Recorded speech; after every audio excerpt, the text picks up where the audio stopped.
Doctor Sanjay Mukund Paithankar यांनी UAE मध्ये गेली 30 वर्ष गरीब आणि मध्यम वर्गासाठी आरोग्य सेवेचं अगदी वेगळं मॉडेल उभं केलंय.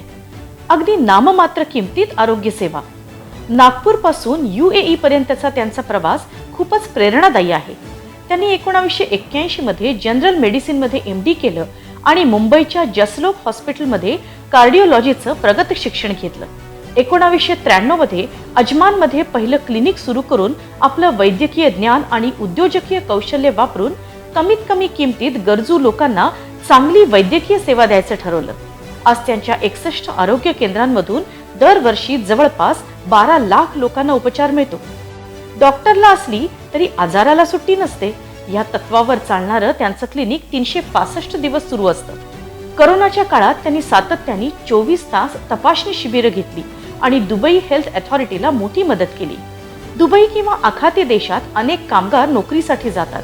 कमी पगारात आहे ते पैसे वाचवून भारतात पैसे पाठवण्यासाठी त्यांचा जीवन संघर्ष चालू असतो. अशा लोकांना महागडे उपचार कसे परवडणार? अशा सामान्य आणि गरजू लोकांसाठी डॉक्टर पैठणकर अक्षरशः देवदूत ठरलेत. आरोग्य सेवेशिवाय त्यांनी नागपुरात हॉस्पिटलसाठी मदत केली आहे. हॉस्पिटल इमारतींसाठी निधी दिलाय आणि गरीब विद्यार्थ्यांना शिक्षणासाठी ते नेहमीच मदत करत असतात. त्यांच्या कामगिरीला गल्फचा धन्वंतरी आणि मॅग्नेटिक महाराष्ट्र असे अनेक प्रतिष्ठित पुरस्कार मिळाले आहेत. Unless you have difficulties, you cannot conquer the world. Use the difficulties as a stepping stone. Learn a lesson from your difficulties, learn the lesson from your failure and grow up. Doctor Sanjay Paithankar यांनी आरोग्य आणि समाजासाठी केलेल्या बहुमोल योगदानासाठी उद्यम कौस्तुभ पुरस्कार देताना BBNG ला अभिमान वाटतो.